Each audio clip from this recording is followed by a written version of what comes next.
Hi friends, welcome to our channel. നിങ്ങൾ ഈ channel ആദ്യമായിട്ടാണ് കാണുന്നതെങ്കിൽ ലൈക്ക് ചെയ്യാനും ഷെയർ ചെയ്യാനും സബ്സ്ക്രൈബ് ചെയ്യാനും മറക്കരുത്. അപ്പോൾ ഇന്ന് നമ്മൾ ഉണ്ടാക്കാൻ പോകുന്നത് കൊത്തു പൊറോട്ടയാണ്. അപ്പോൾ നമ്മൾ പുറത്തുനിന്ന് കഴിക്കുന്ന അതേ ടേസ്റ്റിൽ തന്നെ നമുക്ക് വീട്ടിലെങ്ങനെയാണ് കൊത്തു പൊറോട്ട ഉണ്ടാക്കുന്നതെന്ന് നോക്കാം. അപ്പോൾ ഇത് ഉണ്ടാക്കുമ്പോൾ നമ്മൾ വീട്ടിൽ പൊറോട്ടയും ഇറച്ചിക്കറിയൊക്കെ ഉള്ള ദിവസങ്ങളിൽ, ഇത് ബാലൻസ് വരുന്ന ദിവസങ്ങളിൽ നമുക്കത് ഉണ്ടാക്കാൻ എളുപ്പമാണ്. അപ്പോൾ നമ്മൾ എങ്ങനെയാണ് ഉണ്ടാക്കുന്നതെന്ന് നോക്കാം. അതിന് വേണ്ട സാധനങ്ങൾ എന്തൊക്കെയാണെന്ന് നോക്കാം. അപ്പോൾ നമ്മൾ ആദ്യം ഇതിന് വേണ്ടത് പൊറോട്ടയാണ്. അപ്പോൾ നമ്മൾ വീട്ടിൽ ബാലൻസ് വരുന്ന പൊറോട്ടകൾ ഉണ്ടെങ്കിൽ അത് വെച്ചിട്ട് നമുക്ക് മറ്റൊരു ഭക്ഷണമാക്കിയിട്ട് നമുക്കത് ഉണ്ടാക്കാം. അപ്പോൾ ഞാനിവിടെ 6 പൊറോട്ടയാണ് എടുത്തിട്ടുള്ളത്. അപ്പോൾ 6 പൊറോട്ട വളരെ ചെറിയ പീസാക്കിയിട്ട് വേണം നമ്മളത് കട്ട് ചെയ്തെടുക്കാൻ. ഇത്രയും ചെറിയ പീസാക്കി എടുക്കുമ്പോൾ നമുക്ക് ലാസ്റ്റ് അത് ബുദ്ധിമുട്ടില്ലാതെ ഉണ്ടാക്കാൻ കഴിയും. അത് ഞാൻ ലാസ്റ്റ് കാണിച്ചു തരാം. അപ്പോൾ ഇതുപോലെ വളരെ നൈസായിട്ട് നമുക്കത് പീസാക്കി എടുക്കണം. ഇനി ഇതിലേക്ക് വേണ്ട സാധനങ്ങൾ, ഈ 6 പൊറോട്ടയിലേക്ക് വേണ്ട സാധനങ്ങൾ എന്തൊക്കെയാണെന്ന് നോക്കാം. അപ്പോൾ ഇതിലേക്ക് 2 വലിയ സവാള പൊടിയായി അരിഞ്ഞത്, 2 തക്കാളി, 3 പച്ചമുളക് പൊടിയായി അരിഞ്ഞത്, കുറച്ച് മല്ലിയില, ഇതാണ് ഞാൻ ഇതിലേക്ക് വേണ്ടി എടുക്കുന്നത്. ഇനി നിങ്ങൾക്ക് വേണമെങ്കിൽ വെളുത്തുള്ളി ഇഞ്ചിയും ചെറിയ പീസാക്കിയിട്ട് ചേർക്കണമെങ്കിൽ ചേർക്കാം. ഞാനിവിടെ ചേർക്കുന്നില്ല, കാരണം നമ്മൾ ഇതിനകത്തോട്ട് ചിക്കൻ കറി ചേർക്കുന്നത് കൊണ്ട് അതിനകത്ത് ആവശ്യത്തിനുള്ള മസാലകളൊക്കെ ഉള്ളത് കൊണ്ട് തന്നെ ഞാൻ ഇത്രയും സാധനങ്ങൾ മാത്രമേ അതിനകത്തോട്ട് ചേർക്കുന്നുള്ളൂ. ഇനി ഇതിൻ്റെ കൂടെ മെയിനായിട്ട് വേണ്ട ഒരു ഇൻഗ്രീഡിയൻ്റാണ് മുട്ട. മുട്ട നമുക്ക് ആവശ്യത്തിന് എടുക്കാം. 4, 5, 6 നമ്മളുടെ ടേസ്റ്റിനനുസരിച്ച് വേണമെങ്കിൽ എടുക്കാം. ഞാനിവിടെ 4 മുട്ടയാണ് എടുക്കുന്നത്. നിങ്ങൾക്ക് വേണമെങ്കിൽ 5, 6 അല്ലെങ്കിൽ മുട്ട കുറയ്ക്കുകയാണെങ്കിൽ കുറയ്ക്കുകയും ചെയ്യാം. ഇനി നമുക്കിത് എങ്ങനെയാണ് ഉണ്ടാക്കുന്നതെന്ന് നോക്കാം. നമ്മളൊരു പാത്രം അടുപ്പത്ത് വെച്ച് അതിലേക്കൊരു 3 4 ടേബിൾ സ്പൂൺ എണ്ണ ഒഴിക്കുക. എണ്ണ ചൂടായി വരുമ്പോൾ പൊടിയായി അരിഞ്ഞു വെച്ചിരിക്കുന്ന സവാള ചേർത്ത് നമുക്ക് വഴറ്റിയെടുക്കാം. ഇതിൻ്റെ കൂടെ തന്നെ പച്ചമുളക് പൊടിയായി അരിഞ്ഞത് ഞാൻ ചേർക്കുന്നുണ്ട്. അപ്പോൾ സവാള നന്നായിട്ട് വഴറ്റിയെടുക്കണം. സവാള നന്നായി വാടി വന്നാൽ നമുക്ക് തക്കാളി ചേർത്ത് കൊടുക്കാം. തക്കാളി എടുക്കുമ്പോൾ നല്ല പഴുത്ത തക്കാളി എടുക്കാൻ വേണ്ടി ശ്രദ്ധിക്കുക. തക്കാളി നന്നായിട്ട് ഒന്ന് ഉടഞ്ഞ് കിട്ടണം. അപ്പോൾ തക്കാളിയും സവാളയും നമ്മൾ നന്നായിട്ട് വഴറ്റിയെടുക്കണം. ഇപ്പോൾ തക്കാളിയും സവാളയൊക്കെ നന്നായിട്ട് വഴണ്ട് വന്നിട്ടുണ്ട്. ഇനി നമ്മൾ ഇതിലേക്ക് ചേർക്കാൻ പോകുന്നത് 1/2 ടീസ്പൂൺ കുരുമുളക് പൊടിയും, 1/4 ടീസ്പൂൺ ഗരം മസാലയും ആവശ്യത്തിന് ഉപ്പുമാണ് ചേർക്കുന്നത്. ഉപ്പ് ഞാൻ ഈ സവാളയിലോട്ട് ആവശ്യമുള്ള ഉപ്പ് മാത്രമാണ് ചേർക്കുന്നത്.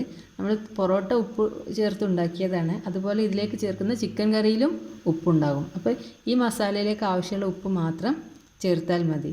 പിന്നെ കുരുമുളക് നിങ്ങൾക്ക് അളവ് കൂട്ടുകയോ കുറയ്ക്കുകയോ ചെയ്യാം. കറിയുടെ എരിവിനനുസരിച്ച് നമുക്ക് ഇതിൽ കുരുമുളക് അതിനനുസരിച്ച് വേണം ചേർത്ത് കൊടുക്കാൻ. ഇത് നന്നായിട്ടൊന്ന് വഴറ്റിയെടുക്കാം.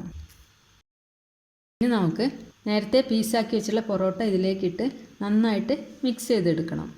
സവാളയും തക്കാളിയും പൊറോട്ടയും എല്ലാം കൂടെ നന്നായിട്ട് മിക്സാക്കി എടുക്കണം. നന്നായി ഇളക്കി കൊടുക്കണം. ഇതെല്ലാം നന്നായി മിക്സ് ആയതിനു ശേഷം നമ്മൾ ഇതിലേക്ക് ചേർക്കാൻ പോകുന്നത് 4 മുട്ടയാണ്. മുട്ട ഒരു പാത്രത്തിലേക്ക് പൊട്ടിച്ചൊഴിച്ച് അതിൽ ആവശ്യത്തിന് ഉപ്പും ചേർത്ത് നന്നായിട്ടൊന്ന് അടിച്ചതിന് ശേഷം നമുക്കിതിലേക്ക് ഒഴിച്ചു കൊടുക്കാം. ഒഴിച്ചിട്ട് നമ്മൾ അധികം വേവാൻ വേണ്ടി കാത്തു നിൽക്കണ്ട. മുട്ട ഒന്ന് സെറ്റാവുന്നതിന് മുമ്പ് തന്നെ നമുക്ക് നന്നായിട്ട് ഇളക്കി കൊടുക്കണം. മുട്ട എല്ലാ ഭാഗത്തും ഒരുപോലെ എത്തുന്നത് പോലെ നന്നായിട്ട് ഇളക്കി കൊടുക്കണം. ചെറിയ തീയിലിട്ടിട്ട് ഇങ്ങനെ ചെയ്യുന്നതാണ് നല്ലത്. ഇനി നമ്മളിതിലേക്ക് ചിക്കൻ്റെ കറിയാണ് ഒഴിച്ചു കൊടുക്കുന്നത്. അപ്പോൾ അതിന് ഞാനൊരു പ്രത്യേക അളവ് പറയുന്നില്ല. നമ്മൾ പൊറോട്ടയിലേക്ക് ഒഴിക്കുമ്പോൾ അത് നമ്മൾ നോക്കിയിട്ട് വേണം കറി ഒഴിച്ചു കൊടുക്കാൻ. അപ്പോൾ ഈ പാത്രത്തിലുള്ള കറി മുഴുവനായിട്ട് ഞാൻ ഇതിലേക്ക് ഒഴിച്ചു കൊടുത്തിട്ടുണ്ട്. ചിക്കൻ പീസോട് കൂടി നമുക്കിതിലേക്ക് ചേർത്ത് കൊടുക്കാം. ഇപ്പോൾ എല്ലില്ലാത്ത പീസൊക്കെ ആണെങ്കിൽ നമുക്കതൊന്ന് ചട്ടകം വെച്ചൊന്ന് ഉടച്ചു കൊടുക്കാം. ചെറിയ ചെറിയ പീസാക്കിയിട്ട് ഉടച്ചു കൊടുക്കാം. നമുക്ക് ചിക്കൻ പീസോടെ തന്നെ ചേർത്താൽ ഒന്നും കൂടെ ടേസ്റ്റ് ഉണ്ടാവും. ഇപ്പോൾ നമ്മുടെ കൊത്തു പൊറോട്ട ഏകദേശം റെഡി ആയിട്ടുണ്ട്.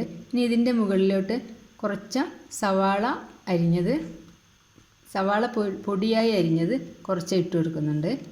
പിന്നെ മല്ലിയിലയും കുറച്ച് ഗ്രീൻ പീസ് വേവിച്ചത്, നമുക്ക് ഓപ്ഷണലാണ്. ഇത് നിങ്ങൾക്ക് ഇഷ്ടമുള്ളവർക്ക് മാത്രം ഇട്ടാൽ മതി. ഇതിടണം എന്ന് യാതൊരു നിർബന്ധവുമില്ല. അപ്പോൾ ഇവിടെ ഉണ്ടായിരുന്നതുകൊണ്ട് ഞാൻ അതിൻ്റെ മുകളിലോട്ട് കുറച്ച് ഗ്രീൻ പീസ് ചേർത്ത് കൊടുക്കുന്നുണ്ട്. വേവിച്ച ഗ്രീൻ പീസാണ് ഈ ചേർത്തിരിക്കുന്നത്.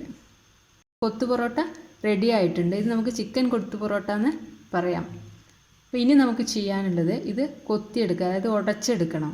അതിന് നമ്മൾ ഇതുപോലത്തെ ഗ്ലാസ് എടുത്തിട്ട് നമ്മൾ ആ പാത്രത്തിലേക്ക് ഇങ്ങനെ കുത്തി കുത്തി കൊടുക്കുകയാണ് ചെയ്യുന്നത്. അതിനാണ് ഞാൻ ഫസ്റ്റ് പറഞ്ഞത്, പൊറോട്ട ചെറിയ പീസാക്കി കട്ട് ചെയ്തിട്ട് ഉണ്ടാക്കുകയാണെങ്കിൽ നമുക്കിങ്ങനെ കുത്തി കൊടുക്കേണ്ട ആവശ്യമില്ല. അപ്പോൾ കുറച്ച് വലിയ പീസായിട്ടാണ് ചെയ്യുന്നതെങ്കിൽ നമ്മളൊരു ഗ്ലാസ് എടുത്തിട്ട് ഇതുപോലെ പാത്രത്തിലേക്ക് ഇങ്ങനെ കുത്തി കുത്തി അത് ഉടച്ചു കൊടുക്കണം. അപ്പോൾ ഇത് ചെറുതായതുകൊണ്ട് അതിൻ്റെ ആവശ്യം വരുന്നില്ല. അതുപോലെ തന്നെ നോൺ സ്റ്റിക്കിൻ്റെ പാത്രമാണെങ്കിൽ നമ്മളത് വേറൊരു പാത്രത്തിലേക്ക് മാറ്റിയതിന് ശേഷം അങ്ങനെ ചെയ്താൽ മതി. അപ്പോൾ നമ്മുടെ കൊത്തു പൊറോട്ട ഇവിടെ റെഡി ആയിട്ടുണ്ട്. അതിൻ്റെ മുകളിലായിട്ട് ഞാൻ കുറച്ച് സവാള അരിഞ്ഞതും മല്ലിയിലയും ഗ്രീൻ പീസും ഇട്ട് ഗാർണിഷ് ചെയ്തിട്ടുണ്ട്. കൂടെ നമ്മൾ നാരങ്ങ ചെറിയ പീസാക്കി വെച്ചിട്ടുണ്ട്. അപ്പോൾ നമ്മൾ കഴിക്കാൻ സമയത്ത് അതിൻ്റെ മുകളിലോട്ടൊന്ന് പിഴിഞ്ഞൊഴിച്ചാൽ മതി. അപ്പോൾ ഇതെല്ലാവരും ട്രൈ ചെയ്ത് നോക്കണം. നിങ്ങൾക്ക് ഇഷ്ടപ്പെട്ടാൽ ലൈക്ക് ചെയ്യാനും ഷെയർ ചെയ്യാനും സബ്സ്ക്രൈബ് ചെയ്യാനും മറക്കരുത്.